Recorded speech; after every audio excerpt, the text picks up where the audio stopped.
Et tout au long de la pandémie, j'ai eu l'occasion de travailler avec des membres de la coalition qui nous ont aidés.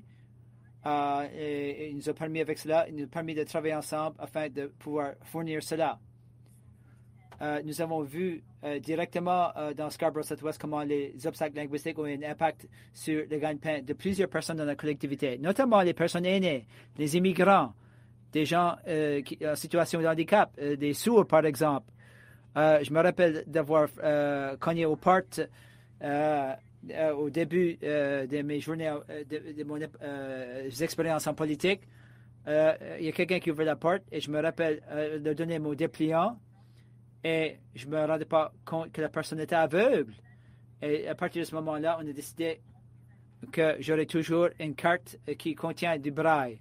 Mais lorsqu'on parle d'accès, ce sont les genres de choses qu'on arrive à comprendre lorsqu'on doit toujours préconiser.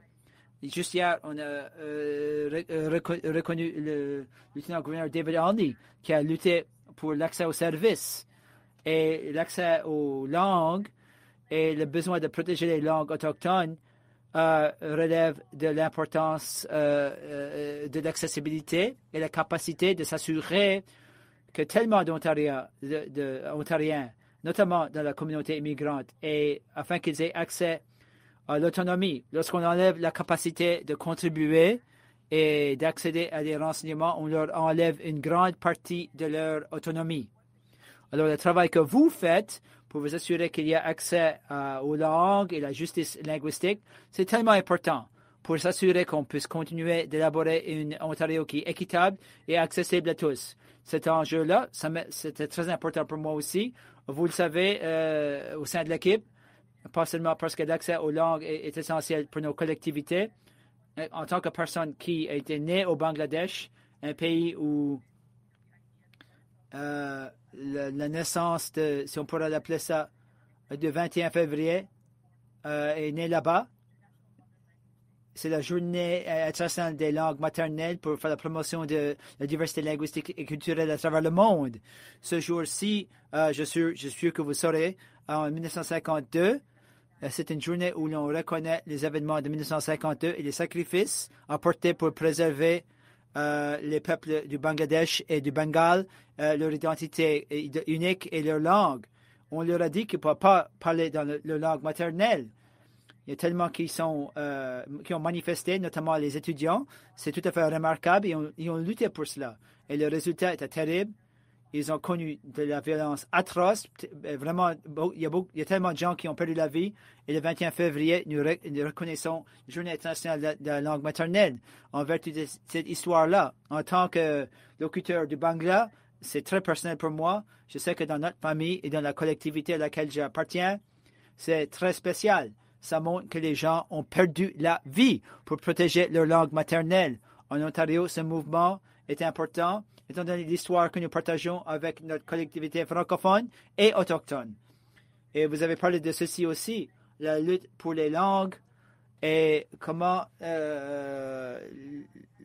l'histoire sombre et douloureuse, le legs douloureux des pensionnats indiens, et le fait qu'on ait effacé tellement de belles langues parmi tellement de collectivités. Je siège à côté de le leader adjoint de l'opposition officielle, Solma Makwa, qui partage avec moi toutes les atrocités qui ont eu lieu dans sa collectivité. Et ce que cela signifiait pour tant de gens qui cherchent vraiment, qui essaient vraiment fort de préserver et de réapprendre leur langue. Qu'on a effacé par exprès. Ce genre d'atrocité, ce genre de legs, on ne peut pas l'oublier. On doit se rappeler de l'histoire douloureuse. On doit faire un meilleur travail d'apporter de la justice et de réconcilier et de s'assurer qu'on prend les mesures qu'il faut pour s'assurer que cela ne se reproduit plus jamais. Les langues que nous parlons sont un élément important de notre identité. Nous le savons par l'entremise des façons que plusieurs des personnes leaders autochtones nous ont expliqué ce que ça signifie pour eux. Et je remercie la coalition de leurs efforts, de votre militantisme. afin de rendre possible cette journée. Je vais également remercier plusieurs autres leaders qui œuvrent pour faire reconnaître la Journée internationale de la langue maternelle à l'international. De telles journées sont un bon souvenir, un bon rappel aux collectivités pour nous rappeler qu'on a le droit de parler ces langues, que nous les célébrons et qu'on préserve nos langues maternelles, tout en abordant l'histoire sombre et le racisme systémique. Ce sont des gens comme moi. C'est la génération 1.5, deuxième génération des Canadiens immigrants.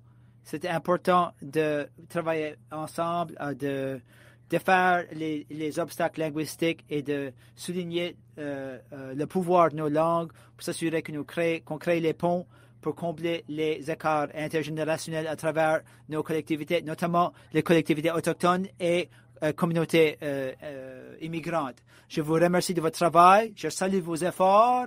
Vous continuez de faire le travail de défense des droits. Et vous savez que sachez que les démocrates sont toujours de la partie pour reconnaître ce travail important. Et on va s'assurer qu'on va fournir de l'accès linguistique en Ontario à travers le Canada. C'est vraiment, je suis ravi de vous rejoindre cet après-midi.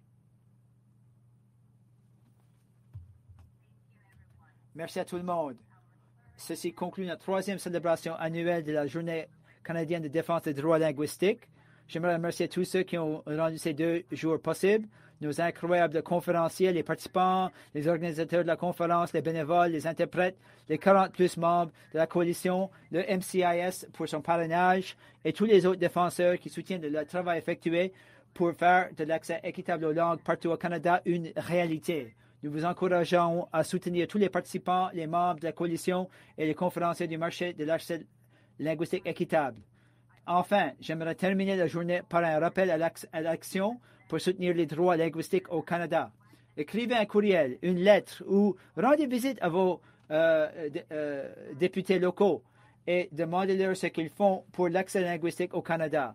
La langue nous relie tous, mais elle constitue aussi un obstacle à l'accès à des services essentiels pour un grand nombre d'entre nous. Nous devons faire des efforts collectifs pour apporter ce changement.